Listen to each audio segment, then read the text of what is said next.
Hello. The first time I noticed it, I laughed it off. It was a Tuesday evening, and I just finished my usual jog around the neighborhood. Sweat trickled down my neck as I grabbed a towel and headed into the upstairs bathroom to clean up. I glanced at the foggy mirror, and there it was. A lipstick smudge on the corner of my towel. Deep crimson, unmistakable.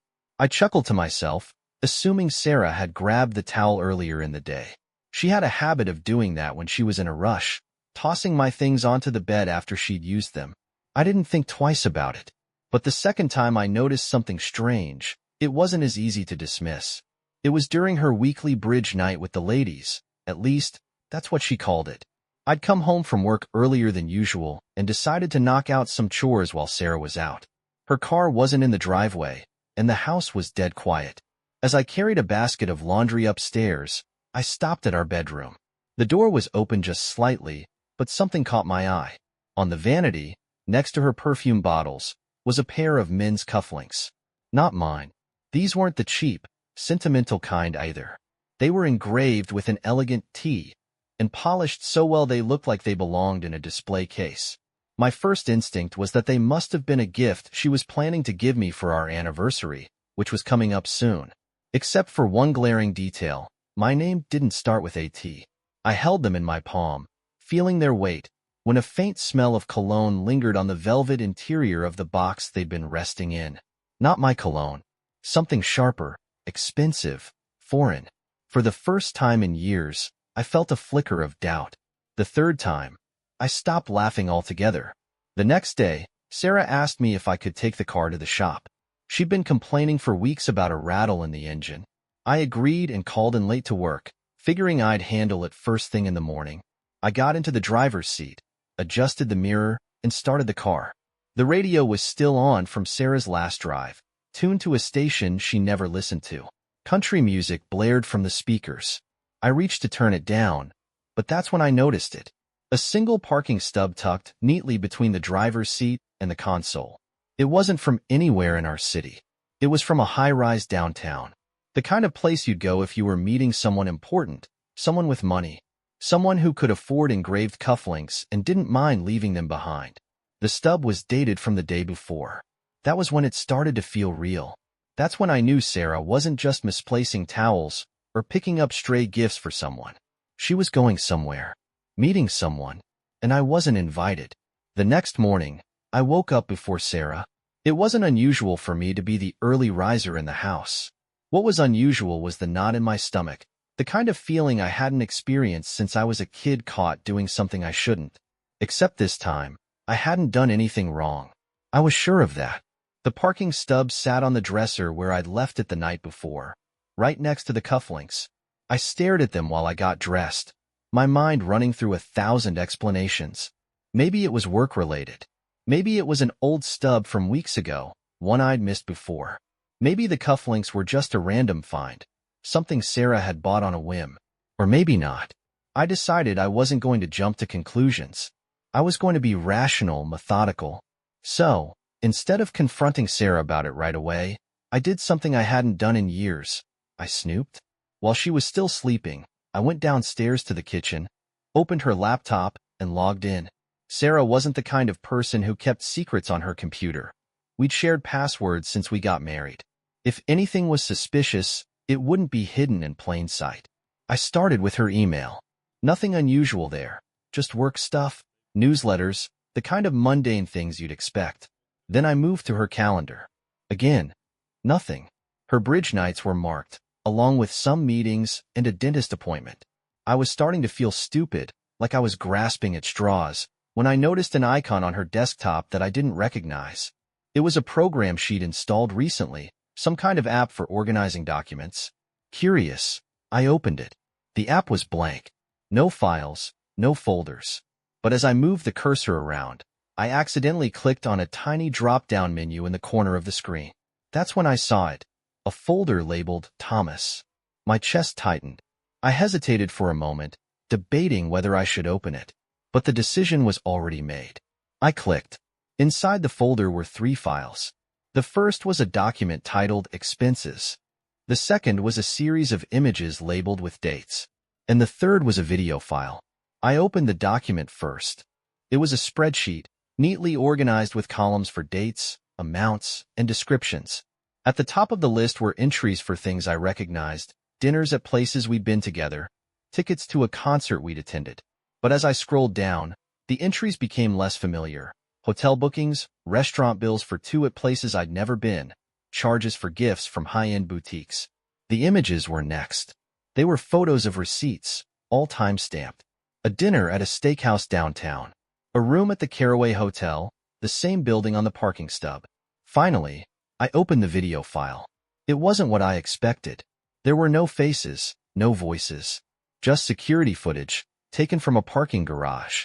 I watched as a black Mercedes pulled into the frame. A man got out, tall, well-dressed, carrying a briefcase. He walked around to the passenger side, opened the door, and helped someone out. Sarah. She was wearing a red dress, one I hadn't seen in years. The two of them walked off together, arm in arm, disappearing from the frame. I sat back in my chair, my mind racing. I didn't know who this Thomas was or how long this had been going on. But now I had evidence. Evidence that she'd lied to me, that she'd been sneaking around behind my back. I closed the laptop and put everything back the way I'd found it. Sarah was still asleep when I returned upstairs, her breathing slow and steady. I stood there for a moment, watching her, wondering how she could sleep so soundly while I felt like the ground had been ripped out from under me. By the time she woke up, I'd already decided what I was going to do. I told her I was working late. It wasn't unusual. My job had always been unpredictable, with long hours and last-minute meetings. Sarah didn't ask any questions. She just kissed me on the cheek, told me to be safe, and went about her day. That evening, instead of going to the office, I drove downtown. The Caraway Hotel wasn't hard to find. It was one of those places you'd see on billboards, the kind of place where every detail was designed to make you feel like royalty. I parked a block away and walked in like I belonged there. The lobby was everything you'd expect. Marble floors, crystal chandeliers, staff in tailored uniforms. I kept my head down, acting like I knew where I was going, and made my way to the front desk. "Can I help you, sir?" the receptionist asked, her smile polite but practiced. "Yes," I said, trying to keep my voice steady. "I'm meeting someone for dinner, but I forgot what room they're in. Could you remind me?" "The name is Thomas." The receptionist glanced at her computer, then back at me. "Do you have a last name?" I hesitated, realizing I hadn't thought this through. "No," I admitted. "He just said his name was Thomas. I'm supposed to meet him here tonight." The receptionist frowned. "I'm sorry, sir. Without a last name, I can't give out any information." I nodded, pretending to understand, and stepped away from the desk. I didn't need the receptionist to tell me anything. I already had what I came for, a look at the guest list on her screen. One of the names stood out immediately, Thomas Caldwell. I left the hotel and got back in my car, my hands gripping the steering wheel as I tried to process everything. Thomas Caldwell. A name to go with the face. I didn't go home that night. Instead, I parked a few blocks away from the hotel and waited. It was almost midnight when I saw her. Sarah, walking out of the lobby with Thomas. They were laughing, leaning into each other as they crossed the street. I followed them. I stayed about 20 paces behind them as they walked down the dimly lit street. Neither of them seemed particularly cautious, and that was what struck me the most. They weren't looking over their shoulders or darting into alleyways. It was as though they had nothing to hide, as if they were two regular people who belonged together. For a moment, I wondered if I looked like the odd one, creeping along the sidewalk, my hands clenched in my jacket pockets, my eyes darting between their movements and the occasional passing car. Thomas was taller than I had realized, and even from this distance, I could see that he carried himself with a kind of practiced confidence. The way he walked, his arm loosely draped around Sarah's shoulders, made it clear this wasn't some new fling. It wasn't a situation where they were testing boundaries or figuring things out. This was established. They turned left into a side street lined with small restaurants and boutique shops, many of which were already closed for the night. A few blocks later, they stopped in front of a private club. The sign above the door was understated, just a single brass plaque engraved with the words, "The Red Lantern." There was no line, no loud music spilling out onto the street. A tall man in a dark suit stood by the door, nodding as Thomas handed him something, probably a membership card. As they disappeared inside, I leaned against a lamppost across the street, trying to decide what to do next. The club had no windows facing the street, and the doorman didn't look like the kind of guy you could just slip past with a smile and a few quick words. I waited for 10 minutes, then 20, my patience wearing thin as the cool night air settled into my bones. Just as I was starting to consider going home, a black car pulled up in front of the club. A man got out of the back seat and handed the driver a wad of cash before heading inside. That's when I realized something. If I wanted to see what was going on in that club, I didn't need to sneak in or come up with some elaborate story. I just needed access to someone who was already inside. I walked back to my car, pulled out my phone, and opened a rideshare app. Within minutes, I had a plan.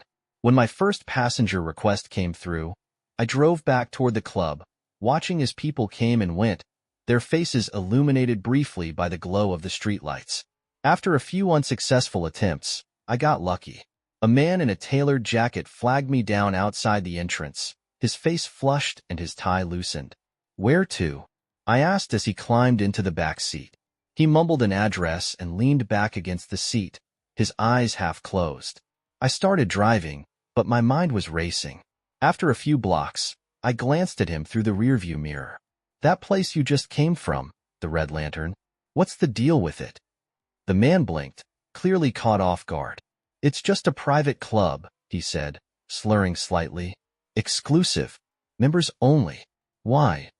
"Just curious. You seemed like you were having a good time." He chuckled, rubbing his face. "Yeah, it's all right. Not my scene, though. I only go because my boss drags me there. Lots of people with too much money and too little sense, if you ask me." I nodded, filing that information away. "You think they'd let me in? Or is it one of those places where you need connections?" The man laughed, a harsh, dry sound. "Unless you've got a few grand lying around for the membership fee, I wouldn't bother. They're pretty strict about who they let in. Gotta keep the riffraff out, you know?" I dropped him off at his address and returned to the club, parking a block away. This time, I stayed in the car, my eyes fixed on the entrance. I didn't have a membership or a way to get past the doorman, but I didn't need to go inside to confirm what I already suspected. Around midnight, Sarah and Thomas emerged, their faces flushed, their movements easy and familiar. She leaned into him as they walked, her hand resting on his chest. They didn't look like people sneaking around. They looked like a couple. I followed them again, this time to a building a few blocks away. It was an upscale apartment complex, the kind with a concierge and a doorman. Thomas nodded to the man at the front desk as they walked through the lobby, and then they were gone, swallowed by the elevator. I sat in my car for over an hour, staring at the building's entrance. Part of me wanted to march inside, demand answers, confront them right there in the lobby. But another part of me, the part that had kept me calm and focused up until now, knew that wouldn't accomplish anything. Eventually, I drove home. Sarah's car was already in the driveway, her figure silhouetted in the window of our bedroom. When I walked in, she was waiting for me, a book in her lap, the bedside lamp casting a soft glow over her face. "Long night?" she asked, her voice casual. "Yeah," I replied, forcing a smile. "Work was crazy." She nodded, her attention already drifting back to her book. I stood there for a moment, watching her, trying to reconcile the woman I knew with the woman I'd seen just hours earlier. As I lay in bed that night, staring at the ceiling, I knew two things for certain. First, I couldn't keep pretending everything was fine. And second, whatever I was going to do next, it had to be deliberate. This wasn't just a mistake or a moment of weakness on her part. It was calculated, planned. She'd made her choices, and now it was my turn to make mine. The next morning, I woke up before Sarah again. This time, it wasn't out of habit or restlessness. I had a plan. For the past few weeks, I had been living in this fog, trying to piece together what was happening in my life. But last night at that club, seeing her with Thomas, was like flipping a switch. I wasn't just going to sit back and watch this unfold anymore. I wasn't going to let her disrespect me in our own home, in our own life, while she carried on with another man. Sarah didn't seem to notice anything was different as she got ready for her day. She moved around the kitchen with her usual efficiency, sipping her coffee and scrolling through her phone as though she didn't have a care in the world. Watching her from across the counter, I felt my jaw tighten. "Anything exciting today?" I asked, trying to keep my tone neutral. She looked up, startled for just a second before composing herself. "Nothing much. Just work and then the usual." The usual. That's what she called her nights out. Her bridge nights or work dinners. Every time she said it, I felt like I was being mocked. "Right," I said, nodding slowly. "Well, I've got a lot on my plate today, too." That wasn't a lie. I had a lot to take care of, but none of it involved work. After Sarah left, I spent the better part of the morning laying the groundwork for what came next. First, I made a call to a locksmith. I told them I needed the locks on our house changed immediately. The woman on the other end of the line asked if I wanted to schedule it for later in the week, but I told her it couldn't wait. She said someone would be there in an hour. While I waited, I went upstairs to our bedroom. I pulled out Sarah's suitcase, the big one she always used for her so-called business trips, and started packing her things. I didn't bother being neat about it. I just grabbed everything that looked like it belonged to her: clothes, shoes, makeup, and threw it into the suitcase. The locksmith showed up just as I was zipping it closed. He was an older guy, probably in his 60s, with a no-nonsense attitude that I appreciated. He didn't ask any questions, just got to work swapping out the locks on the front and back doors. By the time he was done, it was almost noon. I paid him in cash and thanked him, then went back inside and sat down at the kitchen table, staring at my phone. I had one more call to make, and it wasn't going to be easy. When Thomas picked up, his voice was smooth, confident. He didn't know who I was at first, which made sense. I hadn't introduced myself yet. "Thomas Caldwell?" I said. "Yes. Who's this?" "It's John, Sarah's husband." There was a pause on the other end, and I could almost hear the gears turning in his head. "Well, John," he said finally, his tone measured. "This is unexpected." "Is it?" I asked, leaning back in my chair. "You didn't think I'd figure it out eventually?" "I assumed Sarah would tell you herself," he said, his voice calm but tinged with arrogance. "She didn't," I said, "but that's not why I'm calling. I just thought you should know that your little arrangement with my wife is over." Thomas chuckled, the sound low and dismissive. "Is that so?" "Yes," I said. "I've already started packing her things. If you want her, you can have her. But don't think for a second that she's coming back here." Thomas didn't respond right away, and for a moment, I thought he'd hung up. But then he said, "You seem awfully sure of yourself, John." "I am," I said. "And if you think I'm bluffing, you're welcome to come find out for yourself." I hung up before he could say anything else. The rest of the day passed in a blur. I went through the house, gathering anything that belonged to Sarah and adding it to the pile by the door. I deleted her access to our shared accounts, changed the passwords on everything, and even called her credit card company to report her card lost. By the time she got home that evening, the sun was setting, and the locks had been changed. She parked in the driveway and walked up to the front door, her briefcase in one hand and her phone in the other. When she tried her key and realized it didn't work, she looked confused. Then she knocked, her expression shifting from confusion to irritation. I opened the door and stepped outside, closing it behind me. "What's going on?" she asked, her tone sharp. "I think you know," I said, keeping my voice steady. She blinked, her irritation giving way to something else. Uncertainty, maybe even fear. "John, I don't have time for games. Let me in." "No," I said. Her eyes narrowed. "What do you mean, no?" "I mean you're not coming back into this house," I said. "Not tonight, not ever. I've already packed your things. They're right here." I pointed to the suitcase sitting on the porch. Sarah's face went pale. "You can't be serious." "I'm dead serious," I said. "John, this is ridiculous," she said, her voice rising. "Let me in so we can talk about this." "There's nothing to talk about," I said. "I know about Thomas. I know about the club, the hotel, all of it." Her jaw tightened, and for a moment, she didn't say anything. Then she crossed her arms and glared at me. "You've been spying on me?" she demanded. "Call it whatever you want," I said. "But don't try to turn this around on me. You're the one who lied. You're the one who cheated." She opened her mouth to say something, but I cut her off. You can keep your excuses, I said. Take your suitcase and go. If you try to make this difficult, I'll make sure everyone knows exactly what you've been up to. Her eyes widened, and for the first time, she looked genuinely scared. You don't mean that, she said. Try me, I said. For a moment, she just stood there, her hands clenched at her sides. Then, without another word, she grabbed the suitcase and walked back to her car. I watched as she drove away, the weight in my chest lifting with every second she was gone. But this wasn't over. Not yet. The driveway was empty, and the suitcase was gone. For the first time in years, the house felt eerily quiet. I wasn't sure whether it was the silence or the sudden absence of Sarah that unnerved me more, but I didn't let myself dwell on it. I had work to do. After she drove away, I took a moment to sit down at the kitchen table and go over the timeline of everything that had happened. Every detail I had collected, every inconsistency in her stories, every trace of Thomas's involvement was burned into my mind. I had the facts, and I had control of the situation. Now, I needed to make sure she understood exactly what that meant. First, I pulled out my phone and opened the contact list. There were a handful of people I knew I'd have to get in touch with before the day was over. Her friends, her coworkers, even a few family members. But I didn't want to just blow this up out of nowhere. That would be sloppy, and I wasn't about to let her paint me as the crazy, vengeful husband. Instead, I started small.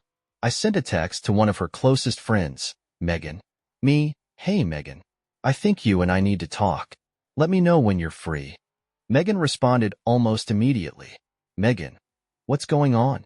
Is everything okay? Not really. It's about Sarah. Can we meet in person? I think you deserve to know what's been happening. She agreed to meet at a coffee shop near her apartment, so I grabbed my keys and headed out. The drive over gave me time to think, but it also gave me time to feel the anger bubbling back up. I knew Megan wasn't the enemy, but she was close enough to Sarah that she probably knew more than she let on. When I walked into the coffee shop, Megan was already sitting at a table by the window, her hands wrapped around a steaming mug. She looked up as I approached, her face a mixture of curiosity and concern. John, she said as I sat down across from her. You're scaring me. What's this about? I didn't sugarcoat it. I told her everything, about Thomas, the club, the hotel receipts, the parking stub. I laid it all out, every detail I had pieced together over the past few weeks. Megan's expression shifted from confusion to shock to disbelief as I spoke. When I finished, she leaned back in her chair, shaking her head. I can't believe this, she said. Are you sure? I mean, Sarah would never. She did, I said firmly. I have proof, and unless she wants everyone else to see it, she's going to cooperate with me from now on. Megan stared at me for a long moment, then sighed. This is a lot. I don't even know what to say. You don't have to say anything, I said. I just thought you should know. Sarah's been lying to everyone, and I'm not going to let her get away with it. After our conversation, I headed back home. Megan hadn't said much more after that, but the look on her face told me she believed me. That was enough for now. When I got back, I sat down at my desk and opened my laptop. It was time to deal with Thomas directly. I found his LinkedIn profile first. He was some kind of investment consultant, exactly the kind of polished, corporate guy who probably thought he was untouchable. His profile picture was a professional headshot, complete with a tailored suit and a confident smile. I copied his email address and sent him a message. Subject: Your actions have consequences. Body: Thomas, I'm sure you know who this is by now. I've already spoken to Sarah, and I know everything. I've also started reaching out to people who might be interested in knowing the truth, people you wouldn't want finding out about this. If you value your reputation, I suggest you think very carefully about what you do next. This isn't a threat. It's a warning. I hit send and leaned back in my chair, staring at the screen. The message wasn't meant to provoke him. It was meant to make him sweat. If he thought his job, his connections, or his image were on the line, he might think twice before trying to push back. Next, I turned my attention to Sarah's employer. I wasn't planning on getting her fired, at least not yet, but I wanted to make sure her little side activities didn't interfere with my plans. I found her boss's email on the company website and drafted a message, keeping it vague but pointed. Subject: concerns about employee conduct.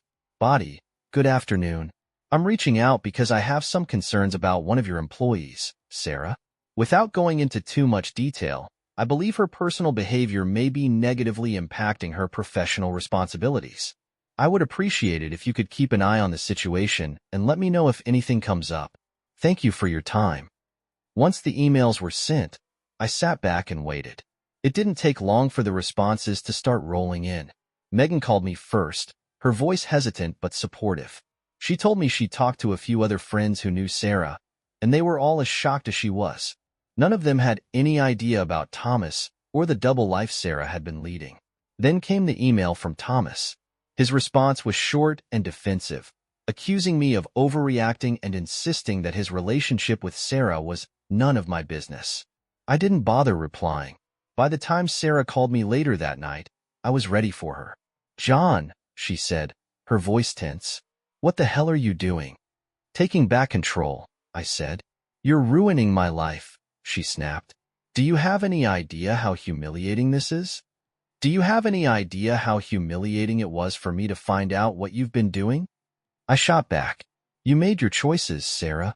Now you get to live with the consequences." There was a long silence on the other end of the line. When she finally spoke again, her tone was quieter, almost pleading. "Can we at least talk about this?" she asked. "We already did," I said, and I made myself clear. "You're not welcome here anymore.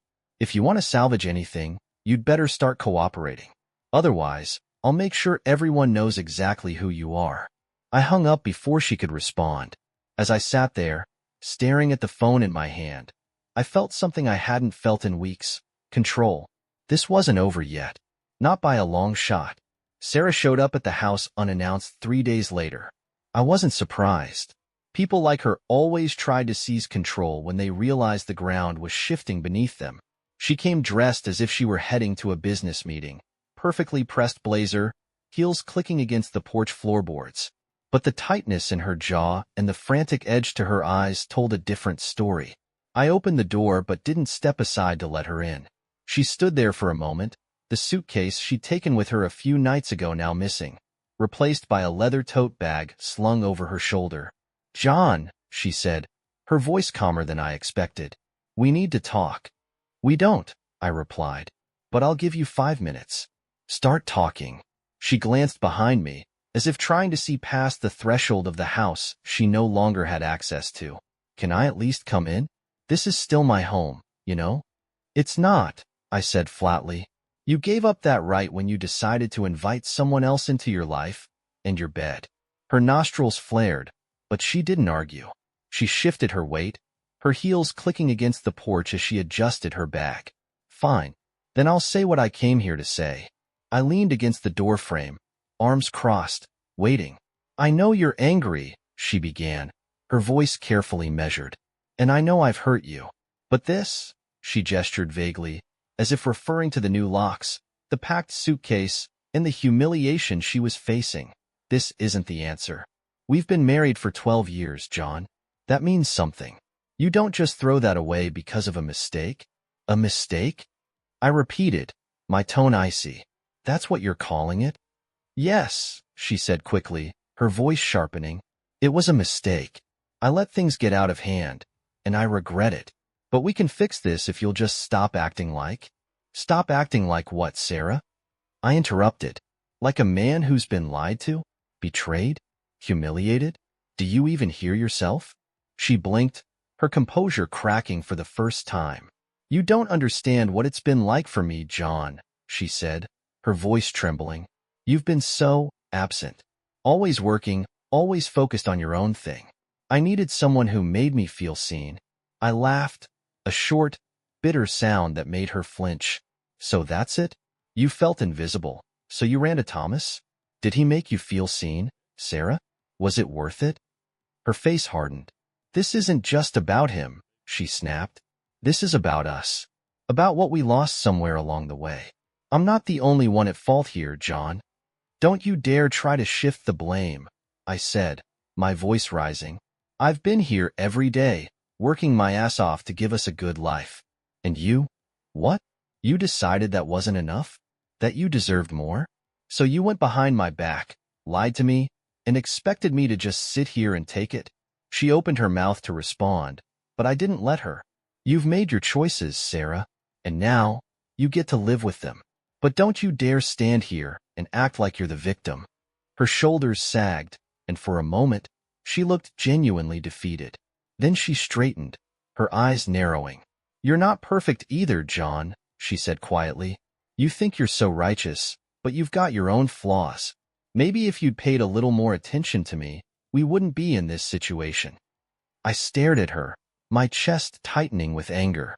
But instead of shouting back, I took a deep breath and stepped aside. You're right, I said, my voice low. I'm not perfect, but you know what I am?